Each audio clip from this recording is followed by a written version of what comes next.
বিসমিল্লাহির রহমানির রহিম।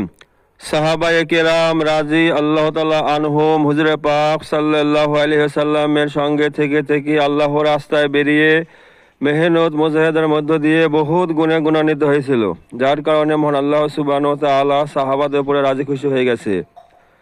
উলামায়ে কেরাম সাহাবাদের বহু গুণের মধ্যে হইতে কিছু গুণ আমাদের সম্মুখে পেশ করেছে। আমরা যদি আল্লাহ রাস্তায় বেরিয়ে মেহনত মুজাহিদার মধ্য দিয়ে সেই সমস্ত গুণগুলো আমাদের জিন্দগিতে বাস্তবায়িত করতে পারি, আমাদের পরিপূর্ণ দিনের উপর চলা সহজ হবে এবং আল্লাহ রাজি খুশি হবে। সেই গুণগুলো হয়েছে ঈমান, নামাজ, ইলম, জিকির, ইকরামুল মুসলিমিন, ইখলাসের নিয়াত, দাওয়াত ও তাবলীগ। সাহাবায়ে কেরাম রাজি আল্লাহ তাআলা আনহুম হুজুর পাক সাল্লাল্লাহু আলাইহি ওয়াসাল্লামের সঙ্গে থেকে আল্লাহর রাস্তায় বেরিয়ে মেহনত মুজাহিদার মধ্য দিয়ে বহু গুণে গুণান্বিত হয়েছিলেন, যার কারণে মহান আল্লাহ সুবহানাহু ওয়া তাআলা সাহাবাদের উপর রাজি খুশি হয়ে গেছে।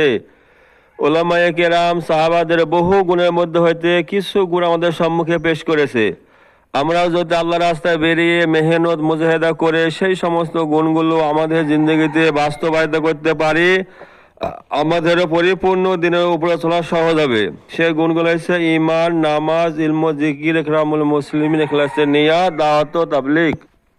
সাহাবায়ে কেরাম রাজি আল্লাহ তাআলা আনহুম হুজুর পাক সাল্লাল্লাহু আলাইহি ওয়াসাল্লামের সঙ্গে থেকে আল্লাহর রাস্তায় বেরিয়ে মেহনত মুজাহিদার মধ্য দিয়ে বহুত গুণে গুণান্বিত হয়েছিলেন, যার কারণে মহান আল্লাহ সুবহানাহু ওয়া তাআলা সাহাবাদের উপরে রাজি খুশি হয়ে গেছে।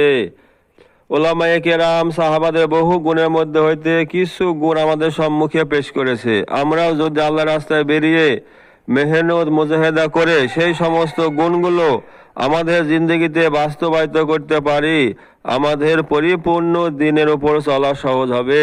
সেই গুণগুলো হচ্ছে 6 নম্বর।